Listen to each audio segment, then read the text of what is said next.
स्वागत है आपका हमारी खास पेशकश चुनाव चाणक्य में। आपके साथ मैं हूं अभिषेक कात्यायन। इस खास पेशकश में हम सियासत से जुड़ी किसी बड़ी हस्ती से बात करते हैं और जानने की कोशिश करते हैं कि चूंकि चुनाव आने वाले हैं, चर्चाएं शुरू हो चुकी हैं कि विधानसभा चुनाव होने वाला है बिहार में, और उस बिहार के विधानसभा चुनाव में चाणक्य की भूमिका कौन निभा सकता है, कौन किस तरह से कितनी सीटों को प्रभावित कर सकता है, कौन चुनाव को प्रभावित कर सकता है, इन तमाम विषयों पर बात करेंगे। बिहार की स्थिति क्या है, आर्थिक हालात कैसे हैं, सामाजिक हालात कैसे हैं, या फिर सियासी हालात कैसे हैं, तमाम विषयों पर बात करेंगे। और आज इस विषय पर बात करने के लिए चुनावी चाणक्य में हमारे साथ हैं आरएलएसपी के राष्ट्रीय लोक समता पार्टी के राष्ट्रीय प्रधान महासचिव माधव आनंद जी। माधव जी, बहुत बहुत स्वागत है आपका इस खास पेशकश में। शुरुआत तो बहुत सारे सवाल हैं जिनसे शुरुआत की जा सकती है, लेकिन मैं चाहूँगा कि पहले आप बताएं कि बिहार के वर्तमान हालात को लेकर क्या सोचते हैं। बिहार की अभी जो वर्तमान हालात है, हर जगह बिहार चर्चा का विषय बना हुआ है, और आज से नहीं, मुझे लगता है कि पिछले 2-3 सालों से बिहार जो है गलत कारणों से चर्चा में रहा है, अच्छे कारणों से में नहीं रहा है। और अभी जिस कारण चर्चा में है, पूरे देश की चिंता अगर कहीं लगी हुई है तो बिहार के लिए ही लगी हुई है, जिसकी आपने जिक्र किया कि कोरोना के कारण, कोविड-19 के कारण एक पेंडेमिक जो है महामारी का रूप ले चुका है, और दूसरी तरफ बाढ़ की विभीषिका भी देखने को मिल रही है। तो एक साथ दो फ्रंट पे नहीं मैं कह सकता हूं, बिहार 3 फ्रंट पे लड़ रहा है। मुझे लगता है जनता को जितना एफर्ट डालना चाहिए, जनता की तरफ से एफर्ट में कहीं कमी नहीं है, लेकिन मुझे लगता है अगर जहां से ज़्यादा एफर्ट होना चाहिए था, जिससे ज़्यादा आशाएं थी, वो बिहार सरकार से है। और बिहार सरकार के पूरे दावे की पोल जो है वर्तमान में खुलने का काम हुआ है। अगर एक एक चीज़ पे अगर विश्लेषण करें तो अगर महामारी का रूप अगर कोरोना ने लिया है तो ऐसा नहीं है कि सिर्फ बिहार में ही है, लेकिन बिहार सरकार को जो तैयारियां करनी चाहिए थी वो तैयारियां नहीं। लेकिन बिहार सरकार कह रही है कि दूसरे प्रदेशों में यहाँ से ज़्यादा लोगों की मौत हुई है, दूसरे प्रदेशों में यहाँ से ज़्यादा संक्रमित लोग हैं, फिर बिहार ही क्यों? अभिषेक जी, थोड़ी समझने की बात है कि बिहार में कोरोना का संक्रमण अब तेजी से फैल रहा है। अन्य प्रदेशों की बात करें तो हम और आप दिल्ली में रहते हैं, दिल्ली में कई सारे स्टडी ऐसे हुए हैं कि वहाँ पीक पे पहले पहुँच गया था, अब जो है धीरे धीरे संक्रमण का रेट घट रहा है। यहाँ बिहार में संक्रमण रेट बढ़ रहा है। जब बिहार के पास वक्त था, 3 महीने 4 महीने का वक्त मिला, जब बिहार में संक्रमण काफ़ी नीचे था, जब अन्य प्रदेशों से हम लोग तुलना करते हैं, बिहार सरकार अगर उस समय थोड़ा सा सजग रहती, अगर आइसोलेशन वार्ड से लेके, वेंटिलेटर से लेके, अस्पतालों की व्यवस्था से लेके, केंद्र सरकार से मदद लेके, डबल इंजन की सरकार थी, कहीं भी मुझे नहीं लगता है केंद्र सरकार नहीं मदद करती, तो आज ये वस्तु स्थिति नहीं होती। हालांकि ये समस्या बहुत सारे प्रदेशों में है, बहुत सारे प्रदेशों में इस तरह की, क्योंकि सरकार, केंद्र सरकार भी मान रही है, दुनिया मान रही है कि कोरोना जैसी महामारी पहली बार इस तरह की दुनिया में आई है, तो कहीं ना कहीं चुनौती तो हमारे पास थी ही। अभिषेक तो क्या कहीं ऐसा तो नहीं कि बस सिर्फ विपक्ष में होना ही टारगेट करने का एक बहुत बड़ा कारण है? अभिषेक जी देखिए, अभी इस पे तो राजनीति होनी ही नहीं चाहिए। मैं कहता हूं कोरोना पेंडेमिक पूरे वर्ल्ड में है, विश्व के सभी देश इससे जूझ रहा है, लेकिन जूझने का भी एक तरीका होता है, जज्बा होता है। आप देखिए बिहार की स्थिति क्या है। माननीय मुख्यमंत्री जी को अभी फ्रंट फुट पे खेलना चाहिए था। मैं नहीं कहता, मैं उनके उत्तम स्वास्थ्य की कल्पना करता हूं, ईश्वर से प्रार्थना करता हूं कि माननीय नीतीश कुमार जी मेरे भी मुख्यमंत्री हैं, सबके मुख्यमंत्री हैं, हमेशा स्वस्थ रहे हैं। लेकिन एक मुख्यमंत्री का जो होता है, हम लोगों ने दिल्ली में भी देखा है, अरविंद केजरीवाल जी को भी देखा है, तमाम अन्य प्रदेशों के मुखिया को भी देखा है, लेकिन आप बिहार के चीफ मिनिस्टर का उदाहरण ले लीजिए, डिप्टी चीफ मिनिस्टर का उदाहरण ले लीजिए। जहां आपको फ्रंट फुट पे आके खेलना चाहिए था, आप सोशल डिस्टेंसिंग मेंटेन रखिए, जितने भी नियम आपने बनाए हैं सारे नियम का पालन करके। और आप तो सूबे के मुखिया हैं, मुख्यमंत्री हैं, आपके लिए तो सारे नियम क्या, आप तो जो चाहेंगे वो होगा, फिर भी आप फ्रंट फुट पे आपके नहीं खेले। नीतीश कुमार की सरकार को एक तरफ करके और वहां पर आपके गठबंधन की, आपकी पार्टी की सरकार को वहां रखने की कोशिश कर रहा हूं, आप जरा बताएं कि क्या हो सकता था बेहतर? देखिए, सबसे बड़ी बात क्या है, क्या इस संक्रमण को रोका जा सकता था? जो इतनी संख्या है, अभी 30,000 से ज्यादा मरीज हो चुके हैं। निश्चित रूप से अभिषेक जी, और अभिषेक जी में ये संक्रमण जो है ना, आप आने वाले 5 दिन, 10 दिन, 15 दिन में आप देखेंगे कि संक्रमण किस लेवल पे बढ़ता है। ईश्वर न करे, किसी की कल्पना भी न करे कि जैसे संक्रमण का जैसे बढ़े, लेकिन वास्तविक बात यह है कि संक्रमण बहुत तेजी से बढ़ रहा है। डेली जो आंकड़े आ रहे हैं 2000, 4000, 5000 और आगे भी बढ़ेंगे। अब आपने बड़ा अच्छा सवाल किया कि आखिर अगर हम लोग सत्ता में रहते तो हम लोग क्या कर सकते थे, बेहतर कैसे हो सकता था सिचुएशन जो है। जैसे मैंने पहले बोला कि कोरोना का कोई मेडिसिन नहीं है, कोई टीका नहीं है। अभी इसका एक ही उपाय है, सोशल डिस्टेंसिंग और अवेयरनेस इन कि आप मास्क का यूज करें। जब बिहार में कोरोना बहुत लिमिटेड था, मैं भी क्षेत्र में रह के आया हूं अभिषेक जी, वहां कुछ भी न लॉकडाउन के नियमों का पालन किया गया, न सोशल डिस्टेंसिंग का मेंटेन किया गया, न लोग मास्क लगाते हैं। और ग्रामीण इलाके में तो आप चले जाइए, बड़ी विचित्र स्थिति है। सरकार ने तो सारे नियम बना दिए, लेकिन नियम का पालन करवाने का भी काम सरकार का ही होता है। लेकिन इस पर बहुत सारी सियासत हुई, बहुत पॉलिटिक्स हुई, बहुत सारे पॉलिटिकल बयान आए। सवाल ये उठा कि विपक्ष ने पहले सरकार पर दबाव बनाया और कहा कि जितने भी प्रवासी मजदूर हैं जो दूसरे प्रदेशों में, उनको वापस लेकर आइए। तब सरकार कह रही थी कि अगर उन्हें वापस लाने का प्रयास हम करते हैं तो संक्रमण फैलेगा, और ये सरकार भी जानती थी, ये हम भी जानते थे, ये आप भी जानते थे कि संक्रमण फैलेगा। विपक्ष के दबाव में सरकार ने फैसला किया और लेकर आई सरकार सबको। संक्रमण फैल गया। अब विपक्ष इस पर भी कह रहा है कि संक्रमण क्यों फैला। तो यानी क्या विपक्ष ने एक स्ट्रेटेजी के तहत ये करवाया था? अभिषेक जी, मैं नहीं इस चीज को मानूंगा कभी भी कि संक्रमण जो है, जो प्रवासी मजदूरों की वापसी हुई है, उनके कारण हुआ है। इस पेंडेमिक में कोई भी व्यक्ति अगर जो अपनी मातृभूमि जहां उसका घर हो वहां जाना चाहेगा, ये स्वाभाविक नेचुरल चीज है, आपदा का चीज है। आप कैसे मना कर सकते हैं कि अगर आप तमिलनाडु में बिहार के लोग हैं, तमिलनाडु से आप बिहार नहीं आएंगे? यह कभी नहीं हो सकता है। अगर आपने लाया भी है, विपक्ष के दबाव में ही लाया है, या आप सरकार की भी मंशा अगर अच्छी है, आपने अगर लाया है, तो स्वाभाविक है उसके लिए भी प्रॉपर गाइडलाइंस था। आप क्वारंटीन सेंटर की व्यवस्था अगर दुरुस्त रखते, टेस्टिंग की संख्या अगर बढ़ा के रखते। अरे क्वारंटीन सेंटर कुछ भी नहीं था अभिषेक जी, मैं बता रहा हूं। आप एक स्कूल को आप क्वारंटीन सेंटर, मैं कभी नहीं मानूंगा। मुझे डॉक्टर भी और बिहार के डॉक्टर भी ये दावा करके कह दें कि वो क्वारंटीन सेंटर है, मैं नहीं कहता हूं। उसको क्वारंटीन सेंटर नहीं माना जा सकता है। उसमें कुछ भी नियमों को पालन नहीं किया गया है, संक्रमण उस रूप में बढ़ा है। कि बिहार में या पूरे देश में भी मैं कह रहा हूं कि हाल फिलहाल में पिछले कुछ दशकों में या पिछले कुछ वर्षों में कम्युनिकेशन गैप बहुत ज़्यादा बढ़ गया है सत्ता पक्ष और विपक्ष में। अगर ये बात आप ऐसे कह सकते हैं तो ये बात शायद सत्ता पक्ष के साथ बैठकर बातचीत की जा सकती थी, विपक्ष से चर्चा हो सकती थी।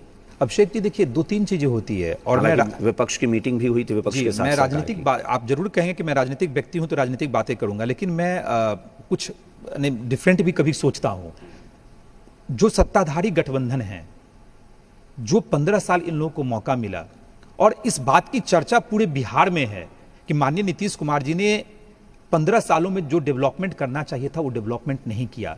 किसी भी व्यक्ति को, अगर मुझे ही बिना काम के अगर 15 साल मौका मिल जाए तो मैं अहंकारी बन जाऊंगा, मैं इगोइस्ट बन जाऊंगा, मेरे अहम आ जाएगा, अहम ब्रह्मास्मि में होने सोचूंगा कि मैं ही ब्रह्मा विष्णु महेश हूं। सेम स्थिति बिहार सरकार की अभी है। क्या आपको लगता है कि वर्तमान जो बिहार की सियासत परिदृश्य है, जो बिहार का सियासी परिदृश्य, उसमें लगता है कि विपक्ष बहुत एकजुट या संगठित तौर पर दिख रहा है? विपक्ष एकजुट तो मैं नहीं कह सकता हूं कि पूरी तरह संगठित है आज के दौर में, लेकिन समय का तकाजा है कि मुझे लगता है कि आने वाले वक्त में विपक्ष जो है निश्चित रूप से एकजुट होगा, क्योंकि बिहार की जनता इस वर्तमान सरकार से निजात चाहती है। ये सरकार जो है ना हर फ्रंट पे फेल रहा है। अभी कोरोना है, बाढ़ है, तमाम समस्याएं हैं। कभी भी विपक्ष एक साथ सक्रिय भूमिका निभाता नजर क्यों नहीं आता? क्यों नहीं विपक्ष एक बार धरातल पर दिखता है? क्यों नहीं विपक्ष एक बार सड़क पर एक साथ नजर आता है? एकदम आपका क्वेश्चन एकदम जायज है, और इसी का फायदा माननीय नीतीश कुमार को मिलता है। नीतीश कुमार जी को फायदा इसी का मिलता है। नहीं तो इसमें चिंता नीतीश कुमार को तो करनी नहीं है ना, वो तो खुश रहेंगे ना कि इसका फायदा उन्हें मिल रहा है। वही मैं बता रहा हूं कि अब वक्त आ गया है कि जितनी भी विपक्षी पार्टियां हैं, लाइक माइंडेड लोग हैं, लाइक माइंडेड पार्टियां हैं बिहार में, सबको एकजुट होना चाहिए। अगर नहीं आएंगे तो मुझे लगता है नीतीश जी किस्मत के धनी हैं, उनको निश्चित रूप से चौथी बार भी मौका मिल जाएगा। अगर मान लेते हैं कुछ देर के लिए कि नीतीश कुमार फिर से जीत जाते हैं चुनाव, आप क्या मानेंगे? देखिए, बहुत आपको क्या लगता है कि नीतीश कुमार बहुत अच्छा काम कर रहे हैं इसलिए जीत रहे हैं, पॉजिटिव वोट है, या आपको लगेगा कि विपक्ष के खिलाफ जनता है इसलिए? पहली बात देखिए कि जो नीतीश कुमार जी के अगेंस्ट में एंटी इनकम्बेंसी फैक्टर है वो बहुत ज्यादा बिहार में अभी हो चुका है। और चाहे वो पलायन की बात कर लें, रोजगार सृजन की बात कर लें, शिक्षा या तमाम तरह की रिपोर्टें, लॉ एंड ऑर्डर की बात कर लें, हर तरह की बात कर लें, उसके बावजूद भी अगर हम लोग जितने विपक्ष में हैं, अगर सब हम लोग एकजुट होकर चुनाव नहीं लड़ पाते हैं, वैसे मेरी पूरी इच्छा है और पूरी हम लोग की भी कोशिश है कि महागठबंधन एकजुट रहेगा और भी लोग इसमें जुड़ेंगे। अगर 1% आपकी बातों को मान लूं कि अगर एकजुट नहीं रह पाता है और हम लोग साथ में नहीं लड़ पाते हैं और नीतीश जी पुनः अगर मुख्यमंत्री बन जाते हैं, तो मुझे लगता है बिहार के लोगों के लिए दुर्भाग्य की ही बात होगी। और कहीं ना कहीं नीतीश जी को इसलिए मुख्यमंत्री बन जाएंगे क्योंकि हम लोग की कहीं न कहीं कमियां रह गई, हम लोग एकजुट अपने आप को नहीं रख पाए, हम लोग कॉमन मिनिमम प्रोग्राम नहीं ले पाए। की गारंटी कौन देगा कि अगर कोई सरकार बदल जाती है और दूसरी सरकार आपकी सरकार आ जाती है तो आप बिहार में वो सारी तस्वीर को बदल लेंगे? इस बात की गारंटी कौन देगा कि तमाम मल्टीनेशनल कंपनीज जो हैं उनकी ब्रांच खुल जाएगी बिहार में? कौन कहेगा कि अगर मीडिया में काम करते हैं लोग या दूसरे क्षेत्र में काम करते हैं तो वहाँ पर एक पूरा एरिया डेवलप हो जाएगा बिहार में? अभिषेक जी, प्रतिस्पर्धा। आपकी पूरी बात का जवाब मैं एक शब्द में दे सकता हूं, प्रतिस्पर्धा। जब तक प्रतिस्पर्धा नहीं होगा, कंपटीशन की भावना नहीं आएगी राजनीति में, तब तक डेवलपमेंट नहीं होगा। कंपटीशन कौन क्रिएट करेगा? वो तो आपको करना है, नीतीश कुमार या उनकी सरकार तो करेगी नहीं। अगर कोई एक बिजनेसमैन है, उसके बगल में कोई दूसरा बिजनेसमैन अपना बिजनेस खड़ा करता है, तो कंपटीशन उसको क्रिएट करना है। मैं वही बता रहा तो हूं, शायद विपक्ष नहीं कर पा रहा है, आप मान रहे हैं? नहीं, मैं तो पहले ही बोला कि विपक्ष नहीं एकजुट रहा अभी तक, उसका फायदा नीतीश जी को मिला। मैं तो एक्सेप्ट कर रहा हूं उस चीज को।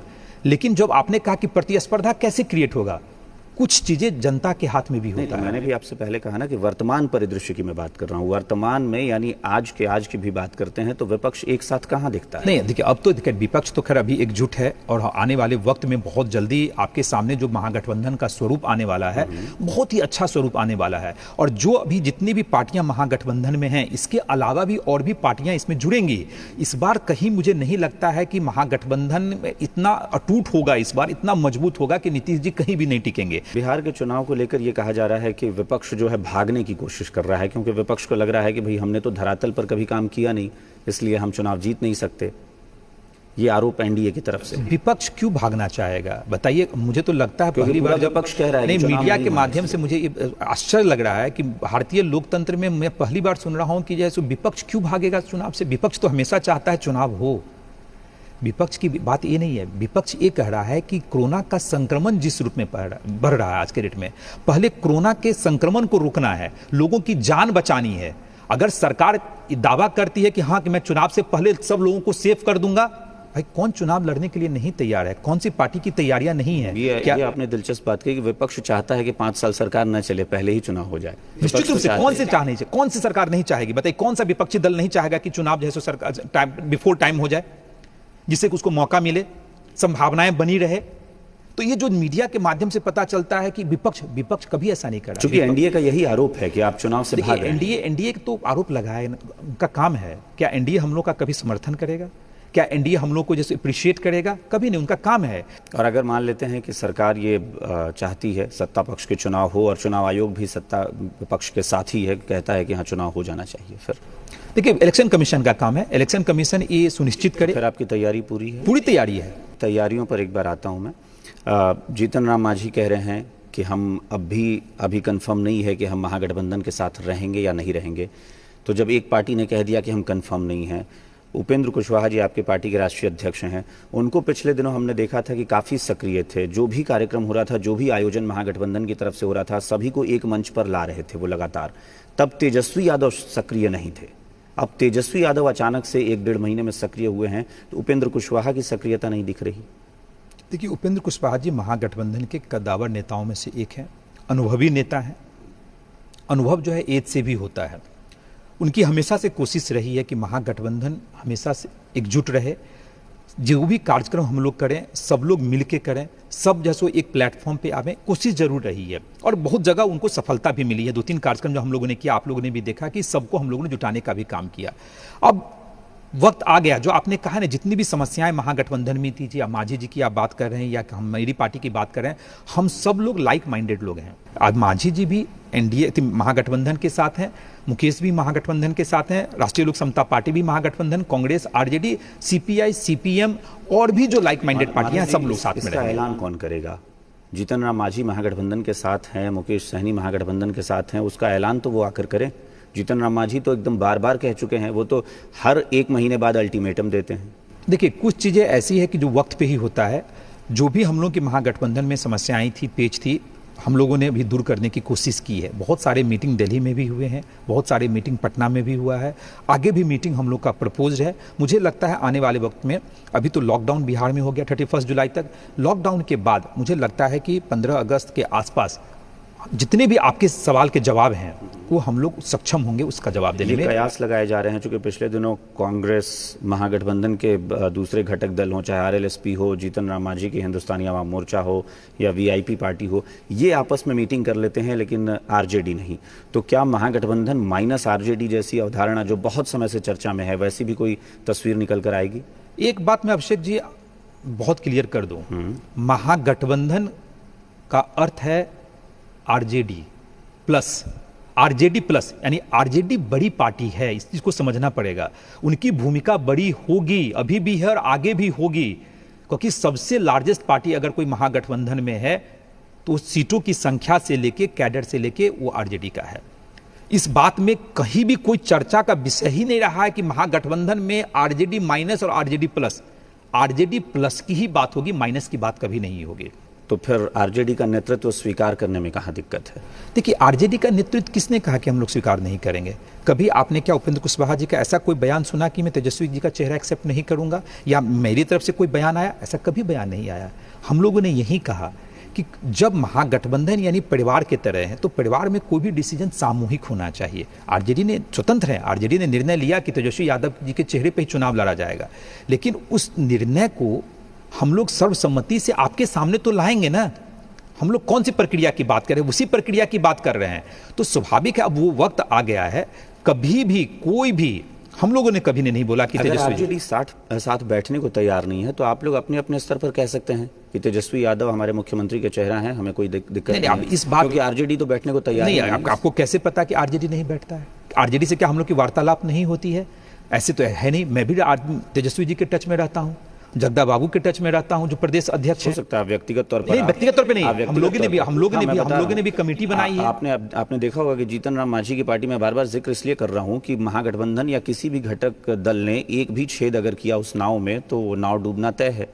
देखिए, आप देखिए कि किस तरह की बयानबाजी होती है। आरजेडी कहती है कि जीतन राम मांझी से अगर बात करनी है तो हमारे कोई प्रदेश अध्यक्ष बात करेंगे, तो वो कहते हैं कि तो हमारे प्रदेश अध्यक्ष नहीं बात करेंगे, हमारे प्रखंड स्तर के कोई नेता जाएंगे बात करने।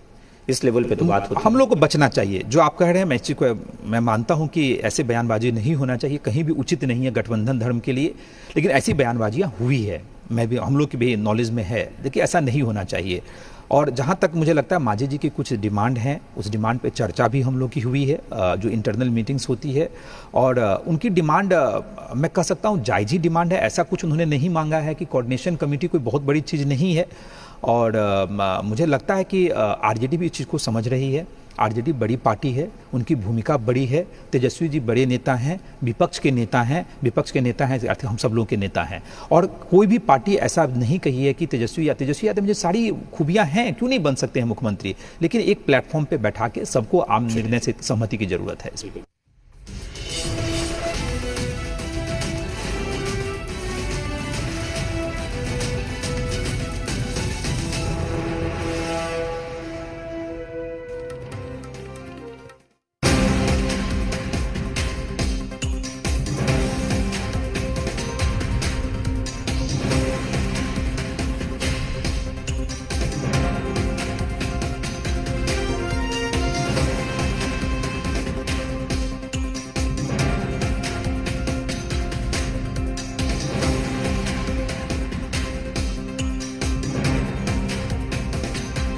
प्रायोजक मुल्तानी पश्मीना, कुछ नहीं बचेगा, आओ अब सब बचेगा।